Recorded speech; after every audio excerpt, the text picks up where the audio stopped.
Hi there, it's Kevin with RogueDeckBuilder.com. We're at this week's episode of the Market Monday. I apologize in advance for my squeaky voice. I have had a sinus infection for the past week or so, and am glad to be rejoining the land of the living. I've just been dead for the last few days. So anywho, a lot has gone on over the weekend. The first major announcement before we get right into just about Kaladesh is the masterpieces that are included in Kaladesh. And this is incredibly important, and I'm going to try to draw some contrast with, or some comparisons with Battle for Zendikar, and why I think Kaladesh is a mistake to really invest in any cards at the pre-release, and why you should just start dumping everything immediately. So first of all, let's just take a look at these masterpieces, and there still should be a few more, I believe. I'm not quite certain. I think that they're going to do the whole Gear Hulk, but two of these are high demand cards in Eternal formats. One being Mana Crypt, which is just insane of a card in tons and tons of formats. It is legal in Commander, I believe. Yeah, it's not banned in Commander. It's actually better than Soul Ring. But it's very similar to it. And every deck does want one of these Mana Crypts. I mean, what deck does not? I have very few decks in Commander that does not use the Soul Ring. And the same would be said if I had Mana Crypts, I'd use those as well. So Gauntlet of Power is another one that is incredibly played in Commander. And it's... when it enters the battlefield, you choose a color, and creatures get +1/+1, and whenever basic land is tapped for mana of the chosen color, adds 1 mana of that color to their mana pool. So it's actually a weaker version of the one that was out of Scars and Mirrodin, but it's a lot more rare. And Gauntlet of Power has a pretty hefty price tag, if I remember correctly. And we'll look at that in a second when we pull up the price list. But again, this will be a nice little addition in the form of a masterpiece. So these are just kind of throw-in cards to the overall value of a set. And I think, what do you get? They have the same rarities of an Expedition, so you're going to get like one of these every 4 boxes, I think is the rarity. And then we have a Hangerback Walker and the Verdurous Gear Hulk. So Hangerback Walker, I don't know if this is a little bit of a spoiler that's going to be included in the set. I hope so, because I really like Hangerback Walker, and I think it's held in check right now from cards like Declaration and Stone. So I think it's okay to actually put it in an artifact-heavy base set. Maybe it will be too powerful, but it's a standard favorite of a lot of ours. It is already incredibly inexpensive. It was in a deck, in a dual deck, so the copies are very, very prevalent. And it would make a staple and standard actually be inexpensive for the people that are on a budget. So I hope that it is in standard. But anyway, let's just get back to how this is affecting Market Monday and Kaladesh as a whole. So again, I'm going to try to steer everyone away from investing in Kaladesh, because it is already... we still have over half the set to spoil. Not that many mythics or rares left, but it is already at an incredible price tag at $259 for the 102 cards that have been spoiled so far. So why you can't compare this to Shadows over Innistrad, or I believe over the Eldritch Moon, is both Shadows over Innistrad and Eldritch Moon have kind of well, Eldritch Moon especially is taking the place of the summer print run, and summer print runs have been historically always pretty poor, and the late winter set run has also not been able to have as much sales as just the fall set. Fall sets have always historically had the highest amount of sales, and I don't think that it's because they've just had won the lottery and have been the best sets. Yes, historically they have been the first set of a block, and therefore were drafted a lot more. But as owning a local game store and just being in the mix of things for over a decade now, Magic seems to be the most popular in the fall. It's when everyone gets back into school and they get back out of the swing of the summer, things are indoors more, it's not quite frigid cold outside, and they meet up with their friends and go play Magic, and sales reflect that. And so I think that we're going to see Kaladesh opened up a ton just because it's a fall set. Now, let's compare it with the last set, Battle for Zendikar, that had Expeditions. It was pre-selling for very similar, actually it was a little bit higher once it was fully spoiled, but like at this point it was about right here. It's 263 where we were on the timeline. And yep, Kaladesh is about the exact same. And then a few other cards were fully spoiled, and it went all the way up to the 368. So then it had a massive decline very, very quickly, down to 200, 215, 190, 180, 180, 180. And where it's continued to even go down to now at 150, because we still have people to this day trying to chase those expeditions. And it's just 100% affected the prices of all these other cards. Look at Gideon, Ally of Zendikar. Gideon is one of the most massively played cards in Standard. I think that if we were going to take the whole of when it's been in print in Standard, there might be only one card that has seen more play than Gideon, and that is Sylvan Advocate. But Gideon, Ally of Zendikar is a close second. Again, if we take it is, no matter what the season, or no matter what like the flavor is, like when a new set comes in, of course, older cards that used to be staples might get overshadowed by a new strategy. But no matter what, Gideon has remained a staple card since its inception, since the creation of Gideon, Ally of Zendikar. Gideon also had a huge showing at the Pro Tour. It was kind of the mirror breaker card. People had one or two ofs, and even some of them had three ofs in the Abzan deck. And so this is a card that has demand outside of Standard. It is a Planeswalker that is incredibly powerful, and Planeswalkers always seem to retain their value regardless if they're comparably on the same power level as like another card. And it is $18. What's the blame? Absolutely Expeditions. 100% Expeditions are to blame for this price decrease of Gideon. There is no value in Battle for Zendikar, and if you look at these cards, most of these cards are pretty decently powerful. Like the land, I think the lands were really good, like the Shambling Vent especially. That the card sees a ton of play, again, in Modern and Standard, and can't even budge past the $3 mark on probably arguably one of the best of the reanimation lands ever. I think I would say so. I think that it's on par with the Creeping Tar Pit, and I think Celestial Colonnade is the best one ever printed. But I think Shambling Vent is definitely top 4 of those cards, and it can't even break that $3 mark. Then we have, I guess, the problem with the rest of Zendikar is a lot of these mythics and rares just didn't see a good time in the sun, but it's still, like Lumbering Falls, it's another thing that was one of the most played non-basic lands for a while and cannot get past $1.44. Cards like Omnath that are incredibly like kitchen table friendly, that usually have that $5 mythic price tag, are $1.45. Same to go with Oblivion Sower, which still does see some Legacy, I even believe. Legacy and Modern playability. It's kind of fallen out of favor for some of the fast Eldrazi's, but it has in the past. And even staples that are like 2 of and 3 ofs in decks like Ruinous Path are down under the $2 mark. So that's just a little bit of a warning sign for the Kaladesh. There's also a little bit of I think that we are in another era where pack openings are king. Like, people love to open packs, and that's good for Standard players that want to build decks, but it's bad for people that want to invest in cards for the long term. So I think that going into Kaladesh is a mistake right now. Doing any pre-orders, it seems to be some of these cards are like overhyped to begin with, and I mean some of these could go up. Look at the value. The value of Battle for Zendikar says basically you can get $30, $40 out of Mythics. And that's where the value will be in Mythics. And then you can get another $15 in Rares, because Expeditions are holding that other huge portion of the value. So let's just look over to this set. We have a 40 and a 20 and a 20 and a 13 and a 13 Mythic. They have to go down. The one that I'm thinking will go down the most is Chandra Torture Defiance. However, I was incredibly wrong about Liliana. I don't think that I was necessarily wrong with the power level of Liliana, because I was right. It was only usually a 2 of or 3 of in most decks. But it just seems that people love that, holding on to that card. It must have a lot more kitchen table appeal or collector appeal than I anticipated, that it's been able to hold above a $40 price tag now. It was a key card. It did have a lot of camera time at the Pro Tour. It ended up actually beating Emrakul in the finals.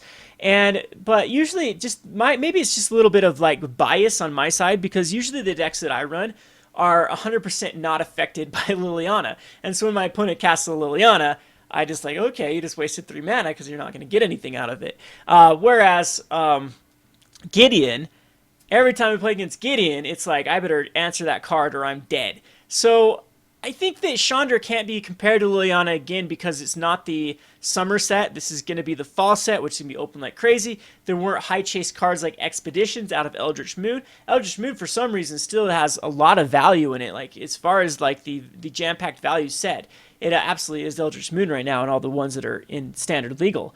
So I think that Battle for Zendikar is just, again, a better comparison for the trajectory for this Kaladesh. So Mana Crypt is huge. People say, well, it's not Scalding Tarn, but Mana Crypt is huge. I think it's pre-selling now for $225. We'll check it in a second if I can find some price data on it. And the Gauntlet of Power is a good sign for like the casual. I think the Gear Hulks, one of them is going to hit. I like the red Gear Hulk. I think the red Gear Hulk is by far the most splashy one. Let's see if I can find a. They don't have it on the prices yet. The red Gear Hulk is the combustible Gear Hulk. So combustible Gear Hulk. Yeah, they must not have it. It must be too early spoiled. I think it was spoiled shortly this morning. So combustible Gear Hulk is a 6 mana first strike. When there's a battlefield, you may have opponent have you draw 3 cards. If not, you put the top 3 cards of your library into your graveyard and deals damage equal to that player, equal to the converted mana cost of those cards. So this card can really it's a nice little curve. Just even think this on a low curve. If your average curve is like what 2-ish. So that's gonna, if you add all those up and then figure one of them's gonna be a land, it's still gonna average around 4 damage. From a combustible Gear Hulk, which isn't bad for a 6/6 first striker that comes in the battlefield and does 4 damage. I think the people are gonna roll the dice more, and I don't know. There's 2 types of players. There's players that realize like there's probably more value out of 3 cards than 4 damage. But then you never know if your opponent's like running all these like Emrakul in the. Remember, this Emrakul exists in this format, a 13 mana spell with combustible Gear Hulk. So and there is also ways to actually set it up. So. Keep that in mind. Anywho, so that's the one I do like. The other Gear Hulks are around the $6 mark, and I think it's already starting to show. I mean, people are comparing these to the Titans, and they might have some standard dominance because they do seem to have the most powerful abilities. Unfortunately, the last time they tried to build Titans, they were terrible. The souls from M15, no one liked them, and I think it was just in a format that you really couldn't get to 6 mana. Or for the souls, or even 5 mana, and there were just other cards that were just outclassing them. This was still the time of like the gods from the Theros block and just all the devotion, and some of these earlier base cards were better, or even later were better mana dumps than trying to hit into the 6-drop. So are these Gear Hulks actually any better than the souls? Like Soul of New Phyrexia that gave things indestructible. No, that was Soul of New Phyrexia that gave things indestructible. Soul of Theros that pumped things up. There was even the green soul that just kept pumping out 3/3s. So I mean, besides the blue one, which I think was a bust, all of the souls were pretty powerful as mythics.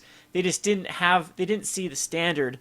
Just because of how quick the format was at that time. And so we might actually see the same problem with these Gear Hulks. So these are such an iffy investment. Again, one of these mythics is going to go up and the rest are going to go down. That's traditionally what happens after the pre-release and then after like the Pro Tour especially. Is they break out, so there will be a sleeper card, it will break out, and then it will go crazy. I like to look for rares in that slot. I'm not a big fan of mythics just because hype is always on the mythic side when they release a set. So people just continue to buy these mythics thinking one of them is going to be the next $50 mythic, and then none of them do that because $50 is almost nearly impossible to hold as a price point because it's so easy for people that mass box open and make their profit if they can rely on getting a $50 card.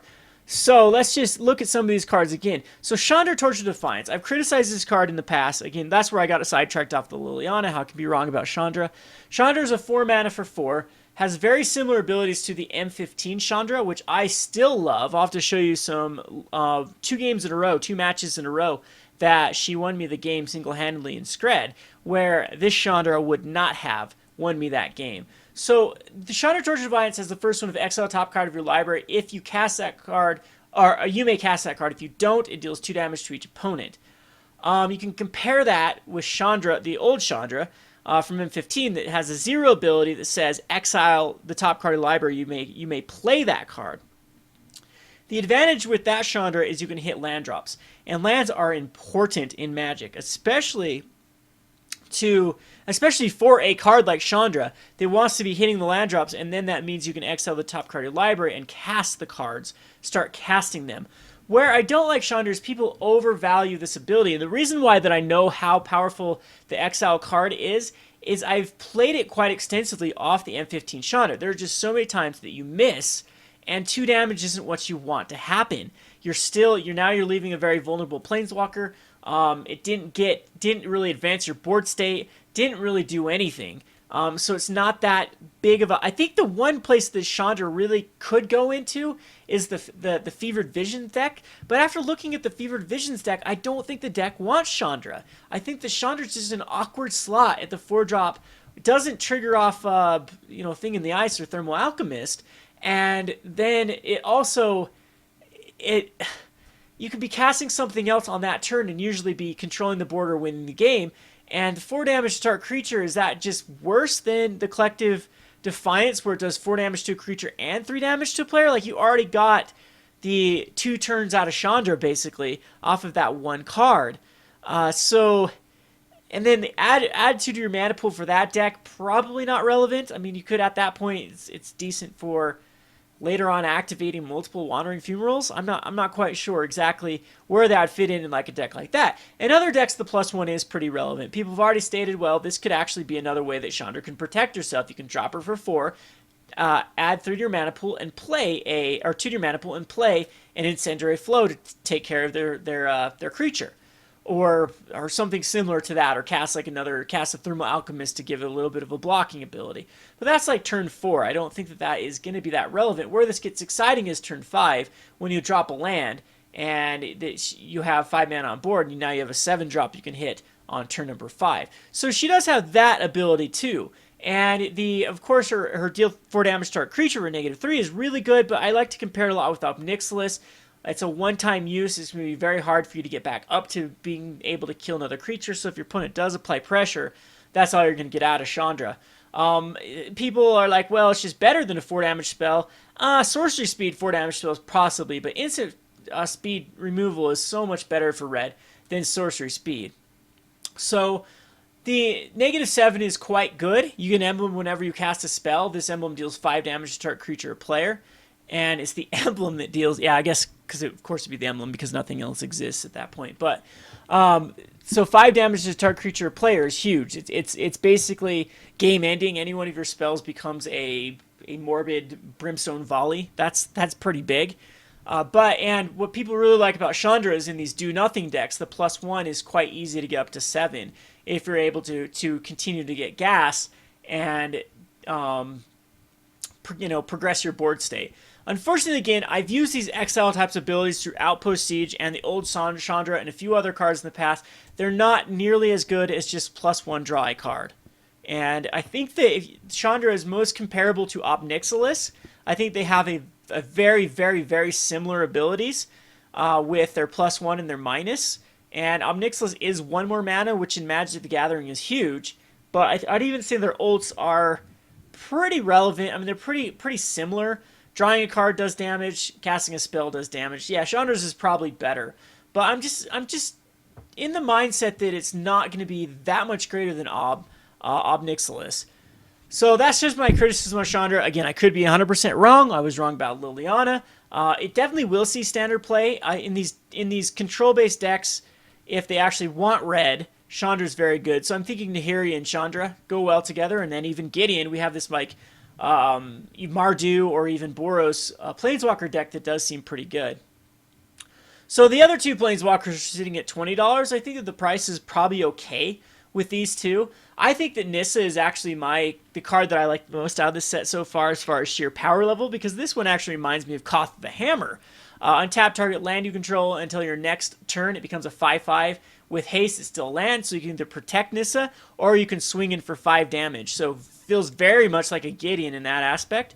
Then at -3, turn a permanent card from your graveyard to your hand. I think that people are not going to use that ability too much.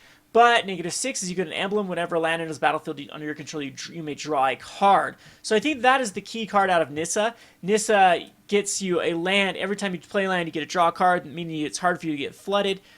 So I think that Nissa is going to be the powerful Planeswalker in this deck just because of how relevant both those abilities are. And is why it's like Koth is it just takes a couple activations to get Koth ulted, where Nissa only takes 1 activation. You can alter the next turn, and I think that'll be very relevant if you get double Nissas in your hand. It's going to be something that you don't care about ulting her, just cast another one, put another 5/5, swing in. Speaking about multiple Nissas, you can untap a land, make it a 5/5, cast another one, untap a land, make it a 5/5, swing in for 10.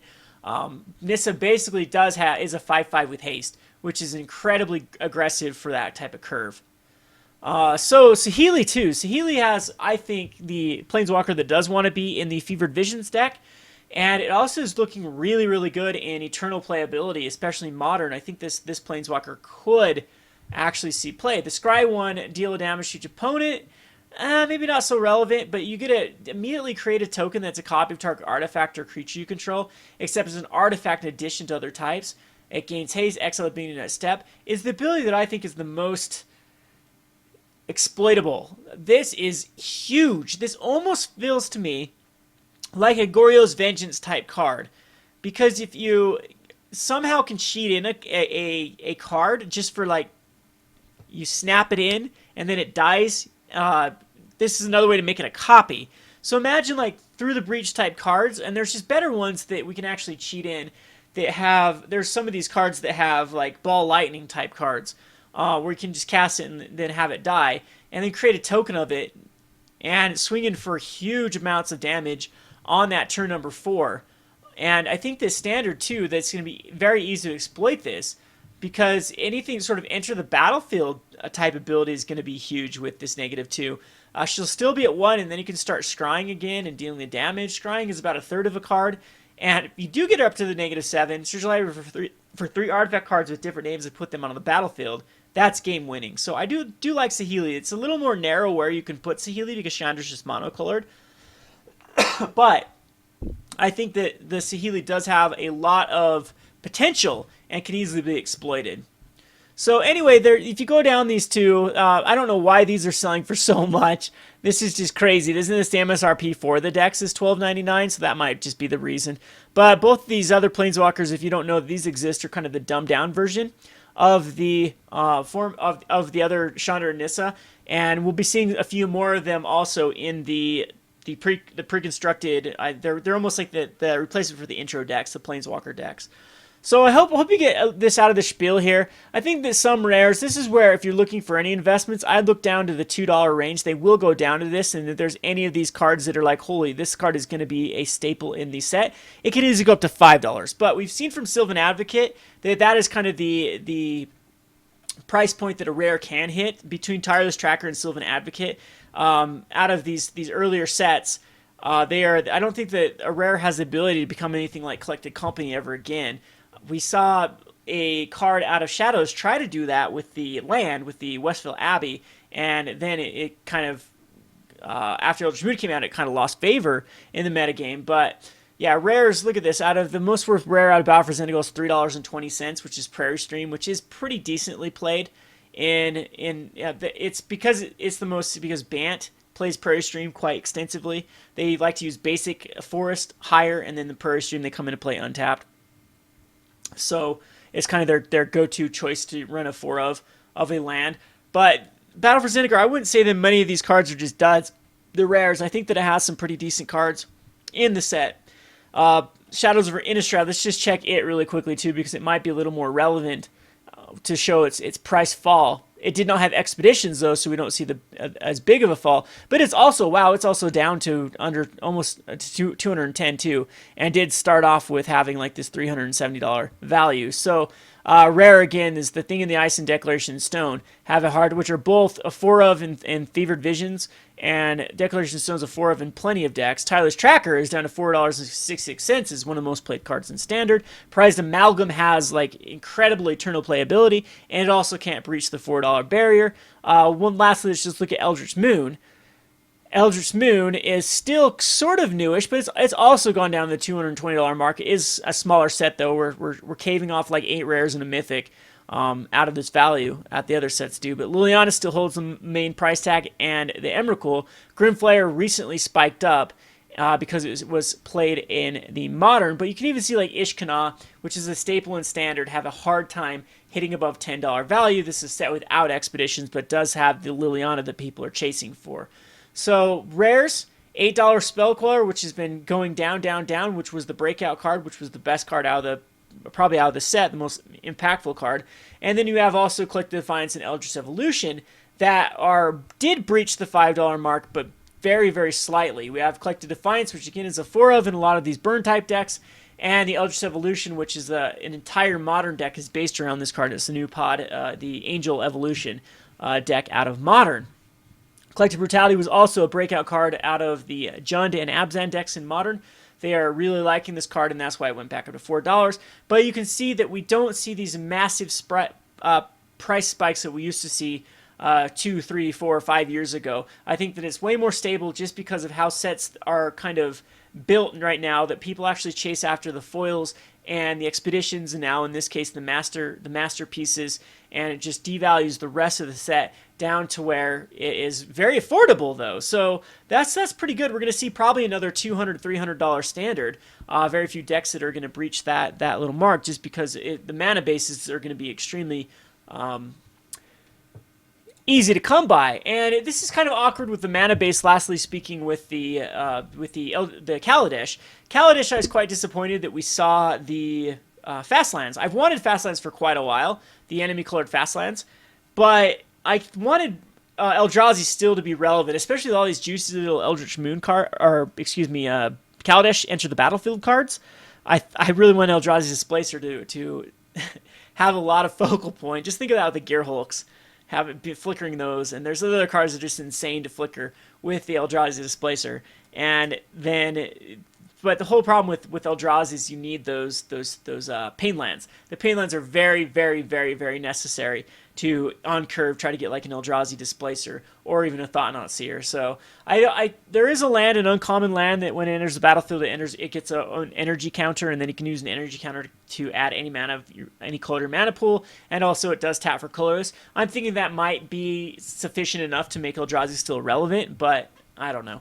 Anywho, speaking back to the lands before I got sidetracked, the lands in this set are the fast lands, and we're already seeing like the Spirebluff Canal be $7, which I think if there's any rare that can't hold over the price tag, it's going to be this, because this is the card that's going to see the most modern play. A lot of these blue-red decks want this land. This is perfect for it. They don't want to be taking too much fetch shock damage, and these decks like Storm, for example, it will come into play untap basically for the whole life of Storm.